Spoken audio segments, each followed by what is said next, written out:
Hello friends, स्वागत है आपका इन्वेस्टिंग ज्ञान यूट्यूब चैनल में। आज हम लोग बात करने वाले एक ऐसे फंड के बारे में जो आपको सिर्फ इस फंड में अगर आप इन्वेस्ट करते हैं तो एक फंड आपको करोड़पति बनाने की एबिलिटी रखता है। कौन सा फंड है बताते हैं आपको, और क्या क्या चीजें, कितने पैसे आपको इन्वेस्ट करने हैं, कितना टाइम लगेगा, पूरी जानकारी आपको इस वीडियो में मिलने वाली है। तो चलिए वीडियो की शुरुआत करते हैं। उससे पहले अगर आपने अभी तक हमारे चैनल को सब्सक्राइब नहीं किया, सब्सक्राइब कर लीजिए, साथ साथ बेल आइकन दबा दीजिए, जिससे कि आगे आने वाली सभी वीडियोज की जानकारी आपको मिल जाए।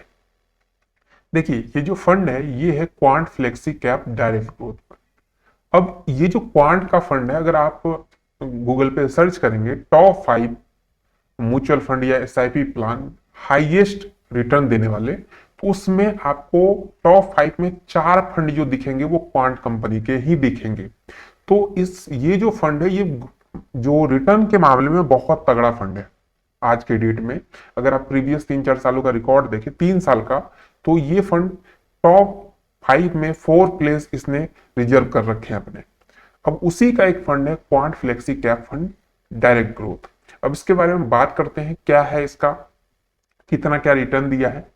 तो इसके ऑल टाइम रिटर्न की अगर हम लोग बात करें तो 18.14 यानी 18.14% का रिटर्न इसने ऑल टाइम दिया है, और लास्ट के 5 सालों में 18.36। लेकिन जो धमाका हुआ है वो लास्ट के 3 सालों में हुआ है, जहां पे 40.25% का इसने रिटर्न दिया है।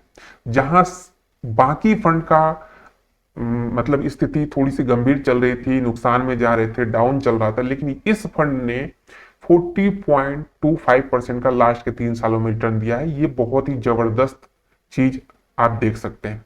इसके बाद बात करें लास्ट के 1 सालों में, तो 13.48% का रिटर्न। अब इसके कुछ रूल रेगुलेशन जान लेते हैं। 1000 मंथली आपको मिनिमम एसआईपी तो करना ही होगा इसमें। साथ साथ अगर लमसम करवाना चाहते हैं तो 5000 का मिनिमम इन्वेस्टमेंट करना होगा। इसके बाद बात करें इसके होल्डिंग्स की, तो यहाँ पे जो नाम आप देख रहे हैं, नाम देख के आपको लग गया होगा कि कितने बड़े बड़े जो कंपनी है, जो ब्रांड जो है मार्केट के जो टॉप है, उनमें इनका इन्वेस्टमेंट होता है। जैसे Reliance industry, ITC, state bank of India, HDFC, NTPC. अब इसके फंड साइज की बात करते हैं, तो टोटल 916 करोड़ का अभी तक का फंड साइज इसका हुआ है।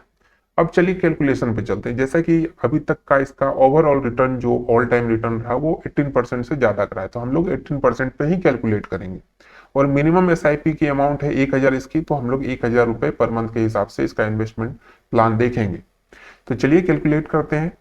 अगर 5 सालों के लिए आप 1000 रुपये पर मंथ डालते हैं इसमें, तो टोटल 60,000 का इन्वेस्टमेंट आपका होगा, और रिटर्न की बात करें तो 37,658 रुपए का रिटर्न मिलेगा। टोटल वैल्यू हो जाएगी आपके फंड की 97,658 रुपए। अब यही चीज अगर आप 10 सालों के लिए छोड़ देते हैं तो 1,20,000 का इन्वेस्टमेंट, 2,16,258 का रिटर्न, टोटल वैल्यू 3,36,258। लेकिन हमें तो 1 करोड़ का टारगेट लेके चलना है, तो इसके लिए हमें कितना टाइम रुकना पड़ेगा ये देख लेते हैं। चलिए 20 साल के लिए, 20 साल पे आपका investment 2,40,000, estimate return 21,03,487, total value 23,43,487।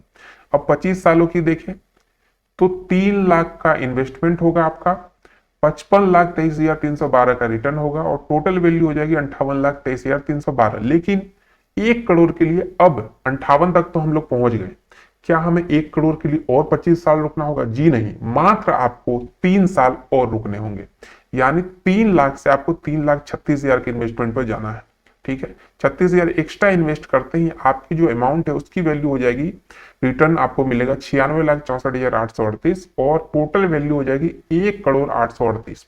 तो ये जो था ना कैलकुलेशन, ये बहुत ही मिनिमम रिटर्न पे हमने कैलकुलेट किया। अगर ये 18 से 20 हो जाए तो आपको 28 साल भी नहीं लगेंगे, 25 साल में ही आपका या 24 साल में ही आपका 1 करोड़ का टारगेट पूरा हो सकता है।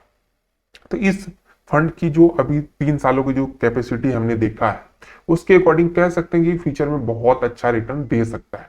बाकी एसआईपी म्यूचुअल फंड, इसमें तो रिस्क होता ही है। आप इन्वेस्ट करने से पहले सब कुछ अपने तरीके से सब कुछ जान ले, समझ ले, फिर इन्वेस्ट करें।